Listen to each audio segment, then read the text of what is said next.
not wanting to play a melee into that double range lane and get pushed in the entire time. I'm a little bit scared of the Seraphine if you know how to pilot it for Frosty. It's such a powerful team. In the early games and look for some scaling options for themselves, but they call off their dragon play and Palafox gets... Oh, Palafox with the lazy recall, and Kaze is ready to show him that sloth is a deadly sin. Palafox wants to get away from it, but Kaze picks up an easy first blood. They know that he can return with teleport, whereas Kaze does have to go recall. And so in the end, Shopify do get the dragon as a consolation prize for themselves. Immediately uses Weaver's Wall to create enough distance to get away from the attempt from the Shopify top laner. Fudge is still looking for a little bit more. Not going to land the Infernal Chains. Wants to flash for the Q2, but he misses the sweet spot. Won't matter. Q3 gets it done with Contract swooping in to help. Shopify and Red Canids at the same time are now going to secure themselves their first Drake of the game as this Infernal spawns, and Doom and Kaze are immediately ready to take it. Yeah, we'll see how much damage they actually do. The threat of Doom with this Glacial Prison, man, always so scary, but B-Boy is comfortable and calm. Yeah, that threat, though, gets a whole Sivir ultimate out of them for free. And now the arrow collides, but it's on to Zeus. There's no way to spell shield that one. Nice pick coming out from Red Canids. Rebello locks it in with the aim. The double Freljord engage, even though you spell shield the Sejuani ult. Ash one does hit. Contracts, ooh, dangerous on the outside. Yep, but at least this will buy Shopify's top laner time to take the tier 1 turret in the bottom lane. Fudge getting down, and as Palafox shuffles Doom back away, here comes the Weaver's Wall. Palafox makes his way to the other side of it, and B-Boy has to flash to do the same.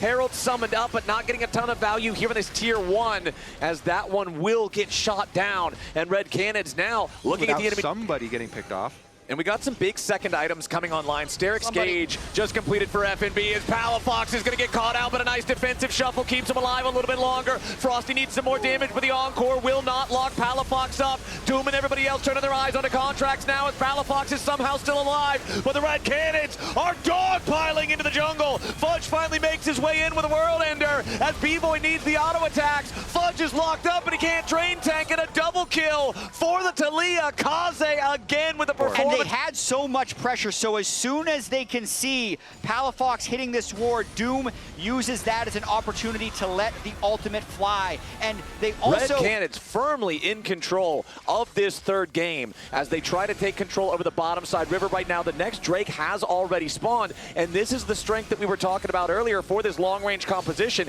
If Red can get to the objectives first, they can make Shopify face check them. Contracts getting caught out, dies before the fight can even go anywhere. The Keeper's verdict will not save him in time, and with the enemy jungler down, that dragon is free. Again, the pick with this team is just so good. Ash Arrow into guaranteed seismic shove follow-up and instant another. As he tried to hop forward, but Palafox is not out of the woods just yet. Kaze coming around through the jungle here with the Weaver's Wall, cuts off the escape route for the Shopify mid laner. He doesn't even need setup. That seismic shove finds the mark, and Kaze brings the Canids up to a 4,000 gold lead. I mean, Red just have the advantage in the standoff with the long-range engage they have, and they also are using their advantages in the side lanes.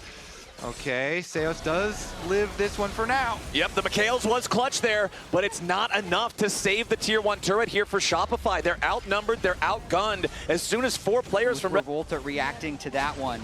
And they're just going to keep... Ooh. There's no Mikhails. It's another beautiful catch coming out from Red Canids. The Glacial Prison finding the target onto Zeus. He had the Mikhails to save himself with last time, but that cooldown's pretty long. And as long as that thing's not available, it is so easy for Sejuani to lock up those targets. And now with the enemy support down, Red Canids will start up the Baron. They still have the Ash Arrow. They still have the Encore. They still have Kaze ready and waiting. They continue pushing forward. The arrow doesn't find a target, but it doesn't even need to.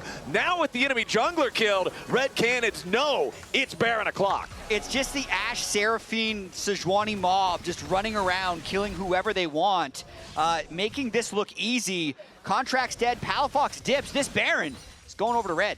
Surely is. The only consolation prize is a minion wave on the bottom side of the map. Kaze will head on down there. He will be able to collect the push that's for them.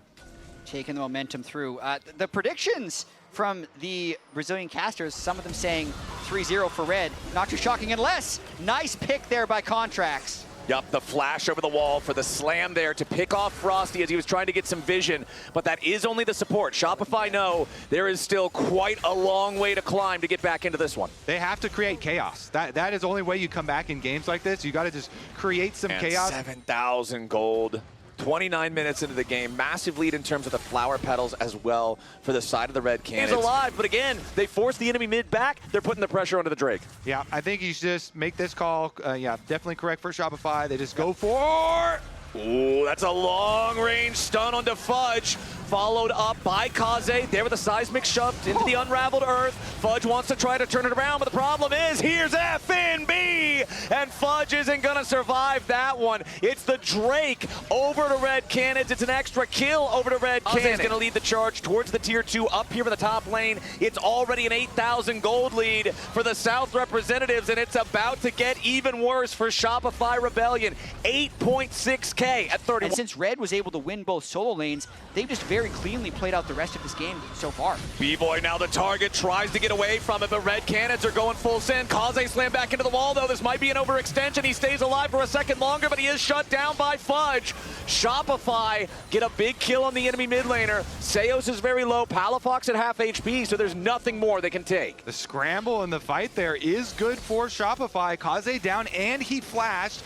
Is there a wraparound? Contracts? Yeah, Contracts wants the Hex Flash over the wall. He arrives, but there's nothing for him to find. Instead, the firepower from red Canids. Contracts makes a fatal error, and Doom is happy to show him just that. 1-for-1 trade overall, as red Canids will also take the tier 2 turret in the mid lane. You can see down vision in this enemy jungle. Keep looking for these picks. And as long as we're talking about it, like, what is the dream fight? Because it's probably some type of Azir shuffle into something insane. Well, it's not this. Start. Contracts face check at the brush, nearly killed immediately, and Rebello takes him out with a focus fire. Palafox killed again with a nice seismic shove. Zeus, he'll fall too. It's 4 dead on Shopify Rebellion. Only Fudge still alive, and red Canids are marching down the mid lane. I'll tell you what the dream fight for Red is. It's when they face check you and you chase them down. 4 kills for Red and probably the whole base. This looks like the end of the game. Fudge would have to pull off a miracle in a 1v5 as an Aatrox against a full health enemy team. The mid lane inhibitor drops. There's still more than 20 seconds left on everybody on Shopify Rebellion. The Ash Arrow hits, add insult to injury as red Canids show Shopify what some team fighting, what some picks look like. 16-4 in game 3, red Canids go on to match point. And if we're talking about a team that plays better,